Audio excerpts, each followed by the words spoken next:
Carlos Magno era o tipo de profissional que todos notavam quando entrava em uma sala, mas não pelo que dizia, e sim pelo que escutava.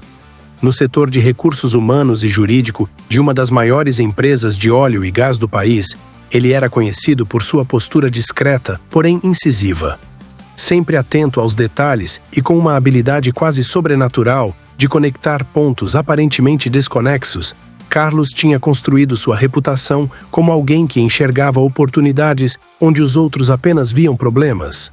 Formado em direito e com uma especialização em gestão de pessoas, Carlos tinha uma visão única sobre o papel do RH em uma empresa tão técnica e operacional. Para ele, o setor não era apenas sobre processos ou conformidade, mas o verdadeiro coração estratégico que poderia impulsionar mudanças significativas. As pessoas sempre carregam as respostas. Basta saber ouvir. Ele costumava dizer em reuniões, enquanto rabiscava anotações rápidas em seu caderno de capa preta, um hábito adquirido nos primeiros anos de carreira e que mantinha até hoje. O ambiente corporativo onde Carlos trabalhava era intenso e competitivo. O setor de óleo e gás, especialmente nas operações offshore, era conhecido por sua imprevisibilidade. O menor atraso em uma manutenção podia resultar em prejuízos milionários, e as pressões eram constantes. Ainda assim, Carlos se destacava por sua calma. Ele sabia que sua maior força não estava em reagir ao caos, mas em compreendê-lo profundamente antes de agir. Apesar de seu perfil analítico, Carlos também era impulsionado por um senso de justiça. Era o tipo de pessoa que não conseguia ignorar uma falha sistêmica, mesmo que ela não estivesse diretamente relacionada ao seu trabalho. Foi essa característica que o colocou no centro de uma das maiores transformações que a empresa já havia vivenciado. Nos corredores da empresa, Carlos era respeitado, mas também visto como o cara das ideias ousadas. Enquanto muitos preferiam seguir o manual, ele tinha a coragem de questionar as normas e propor alternativas. Isso, claro, nem sempre era bem recebido. Alguns colegas o consideravam idealista demais ou desalinhado com a realidade prática. No entanto, Carlos sabia que as maiores mudanças vinham de quem estava disposto a desafiar o status quo. Um dia, durante uma reunião trimestral com os líderes de operação, Carlos notou algo que o incomodou profundamente. Uma reclamação recorrente de um cliente-chave sobre atrasos nas manutenções offshore foi tratada com uma resposta que ele já ouvira muitas vezes. As condições no mar são imprevisíveis. Fazemos o que é possível. A sala seguiu em frente, mas Carlos não conseguiu. Sentiu que havia algo mais ali, algo que ninguém estava enxergando, ou talvez algo que ninguém tinha coragem de encarar. Mais tarde, no café da empresa, ele comentou com um colega próxima, Júlia, uma especialista em logística. Não te incomoda como estamos sempre justificando os atrasos em vez de resolver o problema? Carlos, você sabe como é. O mar é imprevisível e a operação tem suas limitações. Não podemos controlar o clima. Mas será que é só isso? Ele insistiu, com aquele brilho nos olhos que Júlia conhecia bem. Eu acho que estamos olhando para o problema errado. Carlos decidiu que não podia deixar o assunto morrer ali. Ele sabia que, para realmente entender o que estava acontecendo, precisaria mergulhar mais fundo. Nos dias seguintes, começou a estudar os relatórios das operações, conversou com colegas de diferentes áreas e, como sempre fazia, ouviu atentamente. Foi nesse processo que percebeu algo que muitos haviam ignorado. O problema não estava apenas na execução, mas na logística. Havia um padrão nos atrasos que indicava que eles eram, em grande parte, previsíveis, se ao menos houvesse um sistema para monitorar as variáveis certas. Essa descoberta não era apenas um insight técnico. Para Carlos, era uma oportunidade de ouro. Ele sabia que, se conseguisse conectar as áreas e propor uma solução prática, poderia transformar uma fraqueza em um diferencial competitivo. Mas ele também sabia que convencer uma empresa inteira a mudar sua abordagem seria uma batalha. Carlos se preparava mentalmente para os desafios que viriam. Ele não era ingênuo. Sabia que, em um ambiente corporativo tão rígido, sua ideia enfrentaria resistência. Mas, como sempre, estava disposto a lutar. Afinal, para Carlos, cada problema era uma oportunidade esperando para ser descoberta. Carlos não conseguia tirar a ideia da cabeça. As reclamações dos clientes sobre os atrasos nas manutenções offshore continuavam ecoando em sua mente, como um problema que ninguém queria enfrentar de frente. Era quase um consenso interno que certas coisas eram inevitáveis, mas ele não estava disposto a aceitar isso. Ele sabia que se tratava de algo maior do que apenas o clima ou condições marítimas imprevisíveis.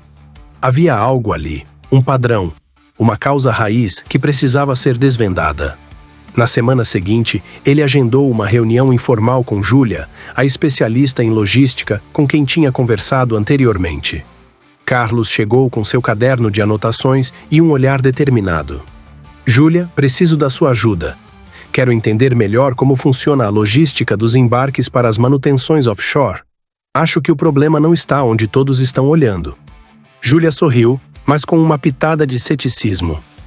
Carlos, você sabe como é a empresa? A logística sempre foi tratada como um mal necessário, não como uma área estratégica. Mas se você acha que vale a pena, vamos lá. O que você quer saber? Eles passaram horas analisando relatórios, cronogramas e históricos das operações. A cada novo dado, Carlos percebia que sua intuição estava certa. Os atrasos não eram apenas resultado das condições climáticas. Eles eram agravados por uma falta de coordenação eficiente entre as equipes de logística e operação. Muitas vezes, os embarques eram programados sem levar em conta variações climáticas previstas ou a disponibilidade de recursos no local. Era uma falha sistêmica que ninguém havia conectado antes. Convencido de que estava no caminho certo, Carlos começou a mapear uma solução. Sua ideia era simples, mas ousada. Criar um sistema de monitoramento em tempo real que integrasse dados climáticos, disponibilidade de recursos e demandas operacionais. Com isso, seria possível antecipar variações e otimizar a programação de embarques, reduzindo os atrasos significativamente. Mas ele sabia que transformar essa ideia em realidade seria um desafio. Na semana seguinte, Carlos apresentou sua proposta para Julia e outros colegas de confiança. Ele sabia que precisava de aliados antes de levar a ideia para os executivos da empresa. Olha, Carlos, a ideia é incrível, disse Julia. Mas você sabe como isso vai ser recebido, né? A empresa não tem o hábito de investir em mudanças assim, especialmente quando envolve tantas áreas diferentes. Eu sei, mas não posso simplesmente ignorar isso, respondeu Carlos. Essas reclamações não vão desaparecer. E se a gente continuar tratando os atrasos como inevitáveis, estamos colocando em risco não só nossos contratos, mas também a reputação da empresa. Com o apoio inicial de alguns colegas, Carlos preparou uma apresentação detalhada para os líderes da empresa. No dia da reunião, ele entrou na sala de conferências com uma mistura de nervosismo e determinação. Sabia que aquele momento poderia definir não apenas sua carreira, mas também o futuro da empresa. Ele começou a apresentação, mostrando os dados das reclamações dos clientes e os prejuízos causados pelos atrasos. Depois, apresentou sua análise e a proposta de solução. A sala estava em silêncio, mas ele podia sentir a tensão no ar. Quando terminou, um dos diretores de operações, conhecido por sua postura conservadora, foi o primeiro a falar. Carlos, entendo sua preocupação, mas implementar algo assim é muito mais complicado do que parece. Envolve custos, integração de sistemas e mudanças culturais. E, francamente, não vejo como isso seria prioridade agora. Carlos sabia que enfrentaria resistência, mas não estava disposto a desistir. Ele argumentou com dados, mostrando como o investimento no sistema poderia não apenas resolver os atrasos, mas também trazer economia a longo prazo e fortalecer a relação com os clientes. O que estou propondo não é um gasto, mas um investimento estratégico, disse ele, olhando diretamente para o diretor. A escolha é nossa. Podemos continuar justificando os atrasos ou transformar isso em um diferencial competitivo. A discussão continuou por mais de uma hora. Alguns executivos apoiaram a ideia, enquanto outros expressaram dúvidas e preocupações. No final, foi decidido que Carlos teria permissão para desenvolver um projeto piloto, mas com recursos limitados e sob supervisão direta. Para Carlos, aquilo era uma pequena vitória. Ele sabia que o caminho seria longo e cheio de obstáculos, mas estava determinado a provar que sua ideia podia funcionar. Nos dias seguintes, ele mergulhou no trabalho, reunindo uma equipe multidisciplinar para desenvolver o piloto. Cada passo era uma batalha, mas Carlos estava mais motivado do que nunca. Enquanto isso, as reclamações dos clientes continuavam chegando, mas desta vez, Carlos sentia que estava fazendo algo concreto para resolver o problema. Para ele, cada crítica era um lembrete de por que havia começado essa jornada. Ele sabia que a verdadeira inovação não vinha de momentos de inspiração, mas de persistência diante das adversidades. Carlos Magno sabia que para dar o próximo passo, precisava de mais do que sua intuição. Ele precisava de dados concretos, argumentos sólidos e, acima de tudo, aliados estratégicos. A reclamação recorrente dos clientes sobre os atrasos nas manutenções offshore não apenas incomodava o setor operacional, mas também começava a respingar diretamente na reputação da empresa. E para Carlos, isso era inaceitável. Se continuarmos justificando o problema sem atacá-lo de frente, vamos perder credibilidade, pensava ele enquanto revisava relatórios antigos em sua sala. Os números eram claros. A maioria dos atrasos ocorria devido a condições climáticas adversas, algo que, à primeira vista, parecia fora do controle da empresa. Mas Carlos tinha uma convicção: fora de controle não significa imprevisível. Ele começou a mapear os padrões dos atrasos, cruzando dados de relatórios de embarques com previsões meteorológicas históricas. O que descobriu foi revelador. Os incidentes seguiam um padrão quase matemático. Com as ferramentas certas, seria possível antecipar essas variações e reprogramar os embarques de forma mais eficiente. A solução parecia simples em sua mente: um sistema de monitoramento em tempo real, alimentado por dados climáticos atualizados, que poderia prever e ajustar as operações antes que os problemas surgissem. Mas a ideia, por mais promissora que fosse, não era suficiente. Carlos sabia que sua maior dificuldade seria convencer os executivos e as equipes operacionais a investir em algo que, à primeira vista, poderia parecer um luxo desnecessário. Ele decidiu começar pequeno, apresentando sua visão para Júlia, sua colega de logística. "Júlia, preciso que você veja isso", disse Carlos, espalhando os gráficos e tabelas sobre a mesa da cafeteria. "Olha só. Esses atrasos que estamos enfrentando não são tão imprevisíveis quanto pensamos." Júlia arqueou a sobrancelha, intrigada. "Carlos, você tem certeza disso? Porque se estiver certo, estamos perdendo milhões à toa." "É exatamente isso que estou dizendo.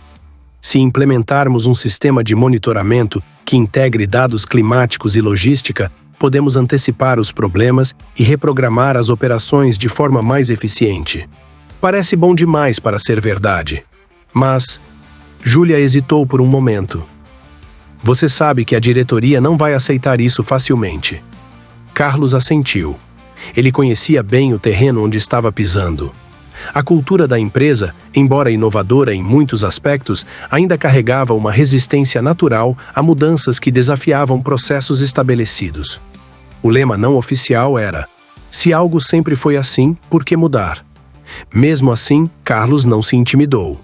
Ele passou semanas refinando sua proposta, criando simulações e calculando os possíveis impactos financeiros. Quando finalmente se sentiu preparado, pediu uma reunião com os líderes das áreas afetadas. A sala estava cheia de figuras importantes, incluindo o diretor de operações e o gerente de logística.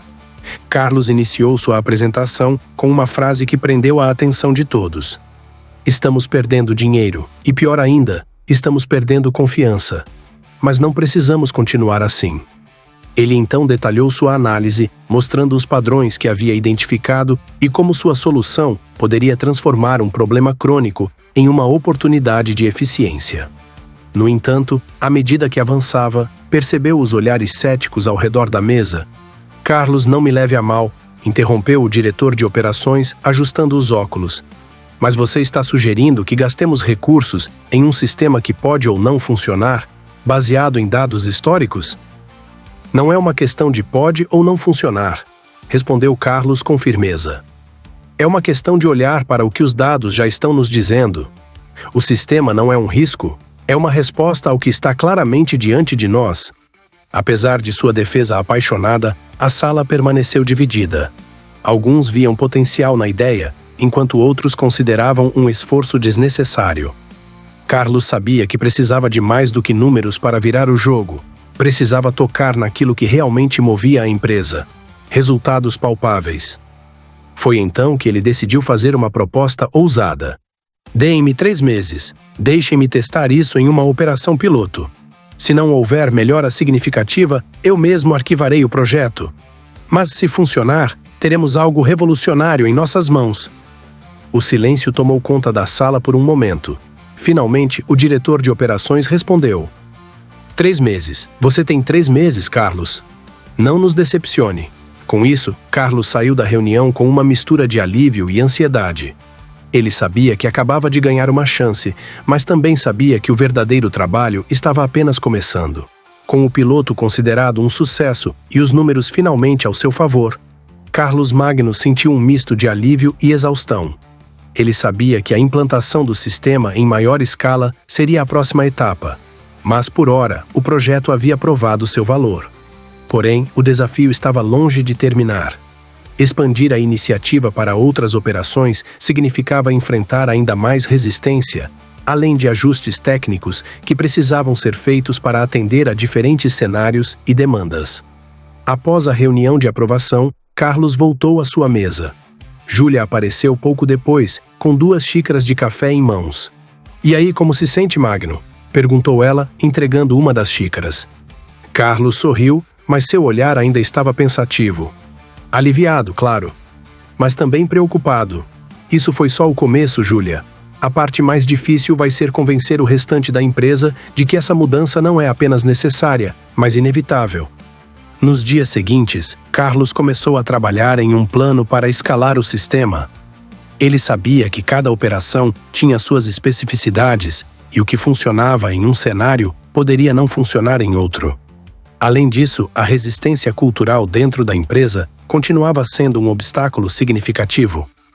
Muitos funcionários viam o sistema como uma ameaça à forma como as coisas sempre foram feitas. Carlos decidiu que precisava ir além dos números e gráficos. Ele começou a viajar para diferentes unidades da empresa, conversando diretamente com as equipes. Em cada visita, ele não apenas apresentava os resultados do piloto, mas também ouvia atentamente as preocupações e sugestões dos operadores. Foi nesse processo que ele percebeu algo crucial. As pessoas não resistiam à mudança por serem contrárias à inovação, mas por temerem o desconhecido. Durante uma dessas visitas, um operador veterano chamado Antônio expressou suas dúvidas de forma direta. "Carlos, entendo que você quer melhorar as coisas, mas já vi muitos sistemas assim entrarem e saírem sem realmente resolver nada. O que garante que esse vai ser diferente?" Carlos respondeu com sinceridade. "Nada garante, Antônio. Mas o que eu posso dizer é que esse sistema foi criado ouvindo pessoas como você. Não é algo imposto de cima para baixo. É uma ferramenta para ajudar, não para complicar. E se algo não funcionar, quero que você me diga para que possamos corrigir juntos." Esse tipo de abordagem começou a fazer diferença. Aos poucos, Carlos conquistou o apoio de operadores e líderes locais, que passaram a enxergar o sistema como uma solução prática e acessível, e não como mais uma imposição corporativa. Paralelamente, ele continuava ajustando o sistema com base no feedback que recebia. Uma das melhorias mais significativas foi a criação de um painel intuitivo que permitia aos operadores visualizar em tempo real as condições climáticas, a disponibilidade de recursos e as demandas operacionais. Essa funcionalidade não apenas reduziu os atrasos, mas também aumentou a confiança das equipes no processo. Quando chegou o momento de apresentar os resultados consolidados para a diretoria, Carlos estava preparado. Ele mostrou como o sistema havia reduzido os atrasos em todas as operações onde foi implementado e como isso havia impactado positivamente a relação com os clientes. Além disso, destacou as economias geradas e os novos contratos conquistados graças à melhoria na eficiência. O diretor de operações, que havia sido um dos maiores críticos do projeto, foi um dos primeiros a falar. "Carlos, confesso que tive minhas dúvidas no início, mas os resultados falam por si. Parabéns pelo trabalho. Vamos oficializar a implantação em toda a empresa." Para Carlos, aquele momento foi a culminação de meses de trabalho árduo, mas ele sabia que o verdadeiro mérito não era apenas seu. Durante a reunião, fez questão de reconhecer o esforço de sua equipe e o apoio das unidades locais. Esse projeto não é sobre uma pessoa ou uma ideia, disse ele. É sobre o que podemos alcançar quando ouvimos uns aos outros e trabalhamos juntos para resolver os problemas. A expansão do sistema foi um marco na história da empresa, não apenas pelos resultados financeiros, mas também pela mudança cultural que promoveu.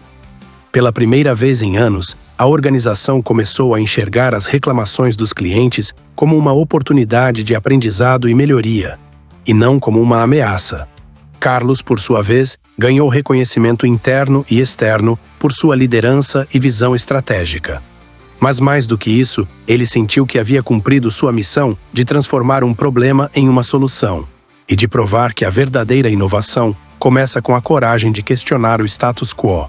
Enfim, Carlos Magno sentia uma mistura de orgulho e alívio.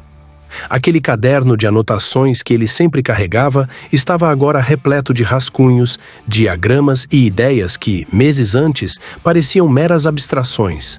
Mas ali, em cada página, estavam as sementes do que havia se transformado em uma mudança real e palpável na empresa. Ele passou os dedos por uma das páginas rabiscadas, lembrando-se de como tudo começou. Uma reclamação de cliente, tratada como tantas outras, com justificativas automáticas e promessas vazias. Mas para ele, aquilo nunca foi suficiente. Cada reclamação tem uma história. Cada problema tem uma origem. E se você escutar com atenção, cada um deles também traz uma solução. Essa era a filosofia que o guiava, mas ele sabia que, na prática, não era tão simples quanto parecia. O caminho que percorreu para transformar uma ideia em realidade foi marcado por noites sem dormir, reuniões tensas e momentos em que duvidou de si mesmo. Ainda assim, ele não desistiu. Carlos se lembrava dos olhares céticos na primeira reunião com os executivos. Aquela sensação de estar sozinho em uma sala cheia de pessoas. Era como se ele estivesse tentando mudar o curso de um navio gigantesco com as próprias mãos. Mas ele também se lembrava da voz da Júlia, que mesmo com suas dúvidas, permaneceu ao seu lado.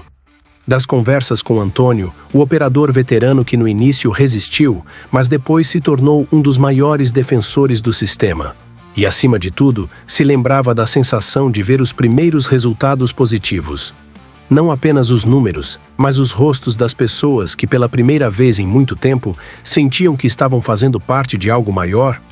Nem sempre podemos controlar o que acontece ao nosso redor, mas sempre podemos controlar como respondemos, pensava ele. Essa era uma das lições que aprendeu ao longo do processo. Cada obstáculo, cada crítica, cada falha técnica era uma oportunidade de aprendizado. Ele sabia que não tinha todas as respostas e talvez nunca tivesse, mas entendia que o verdadeiro poder da liderança não está em ter todas as soluções, e sim em fazer as perguntas certas e estar disposto a ouvir. Carlos também refletia sobre as mudanças mais sutis, aquelas que não podiam ser medidas em relatórios ou gráficos. A forma como as equipes começaram a se comunicar mais abertamente. A confiança que os operadores passaram a ter em suas decisões.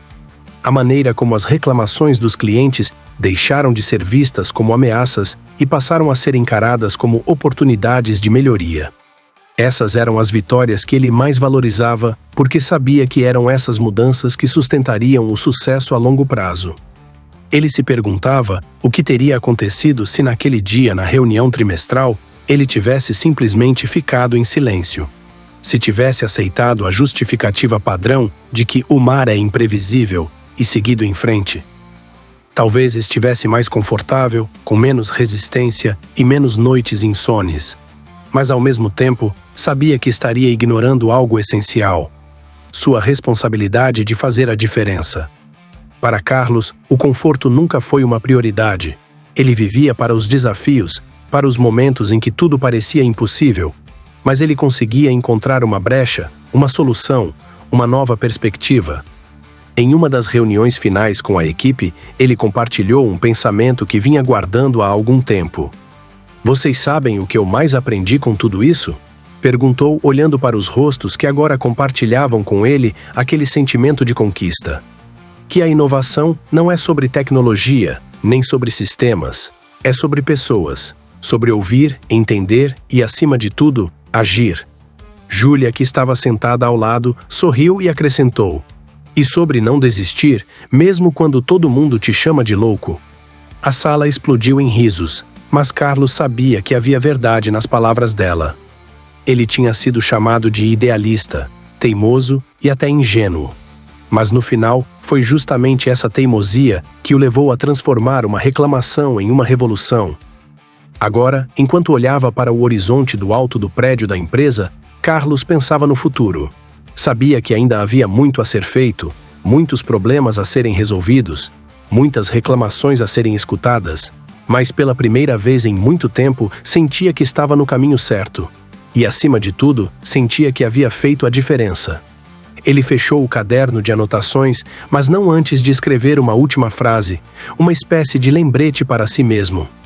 Nunca ignore uma reclamação. É ali que as melhores ideias se escondem. Obrigado por chegar até aqui no fim de mais um episódio do canal Fatos Inesperados. Esperamos que tenha gostado e considere nos apoiar através de um simples like. Além disso, esperamos que possa compartilhar com os amigos e se inscrever em nosso canal para novas aventuras. Essa história foi compartilhada pelo nosso amigo Antônio Pellegrino, que vivenciou essa situação na empresa onde é supervisor. E você também pode nos enviar sua história de crescimento, superação e evolução. Grande abraço e até a próxima.